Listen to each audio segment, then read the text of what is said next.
Welcome to our homestead. I am sick and tired of little waterers like this for chicks that just do not last more than a couple of hours. It's pretty ridiculous. So with just a few parts, I'm going to show you guys how to build a cool brooder waterer that you can actually utilize later, but this will fit nicely in the brooder and actually save some space. Let's get going.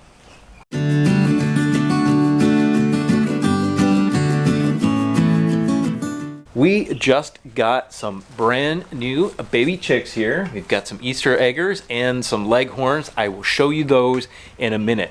But they are only 2.5 weeks old, and one of these quart mason jars with this little watering thing on it does not last. So this little waterer I put in about 3.5 hours ago was completely full when I did it.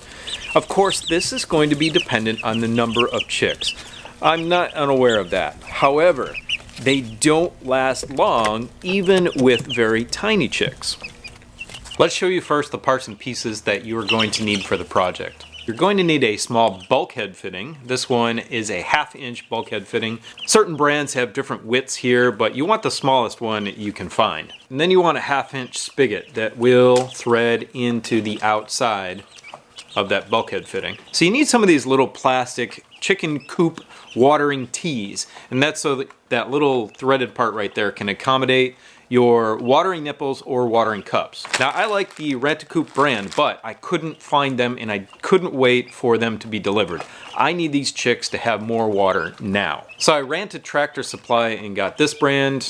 It's just the random Harris Farms, I guess. I don't even know these, but I know that they don't work very well at all. So when I get a chance, I'm gonna switch them out to the Rent-A-Coop cups, which are way better. But for an emergency, use what you got.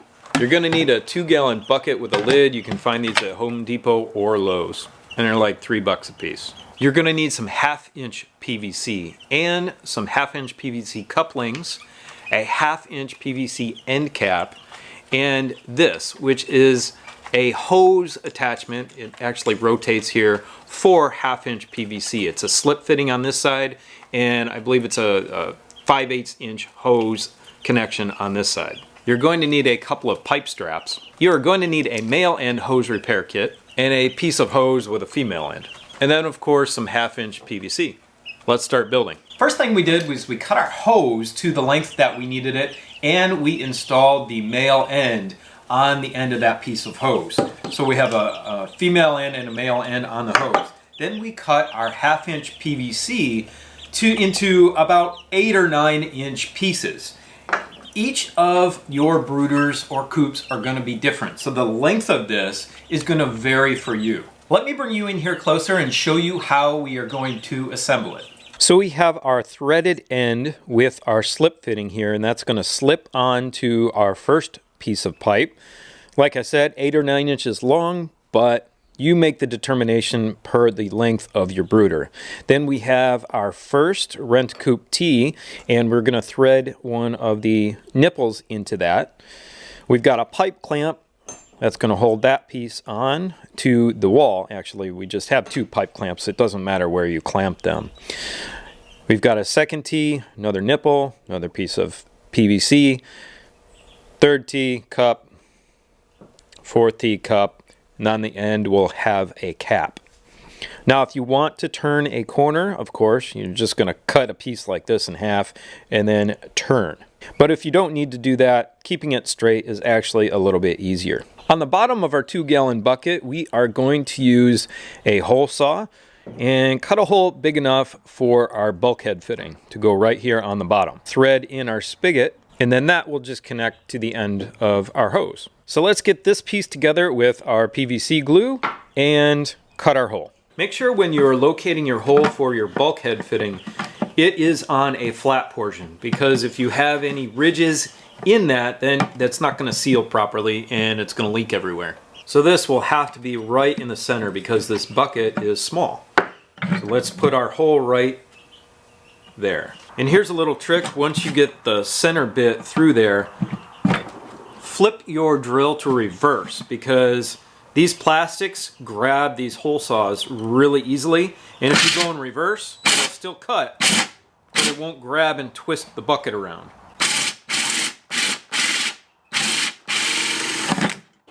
And you get a much smoother, nicer hole. To get this on tightly, you're probably going to need a couple of pairs of channel locks just so you don't leak out all of your water. And all bulkheads are reverse threaded. Now you're going to thread your spigot in the end here, but you're probably going to want some pipe thread sealant on it. You can use some Teflon tape, but the sealant is better. Of course, now what we're going to do is just use our PVC glue and glue all of these parts together. And as always, make sure the ends of your PVC are deburred and clean from any debris. Now usually you would put PVC glue on both ends, but since this is water supply, I'm only going to put it on the end of the pipe. And the reason I'm doing that is when I push it in, then I'm not going to have a whole bunch of glue that pushes in from the inside of the fitting. So it's just going to slide back this way and not get, hopefully, hardly any glue on the inside of the pipe or the fitting itself. Once we get everything together, we are going to mount it inside the brooder with these pipe straps.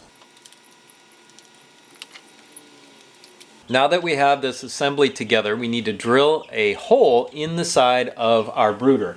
We need to drill it close to the back so that we can fit this in, and those pipe straps will secure it against the back wall here. Now, since these chicks are so small, you don't want it more than 5 inches maybe off the ground in here so that they can get to them. And crazy enough, in the short time it took me to do this, they sucked dry the other little little water that was in there from earlier. I really dislike these things. Okay, so I decided to take the chicks out of here and change their bedding, and I can show you the watering system now. I've got 2 nipples on here, but be careful.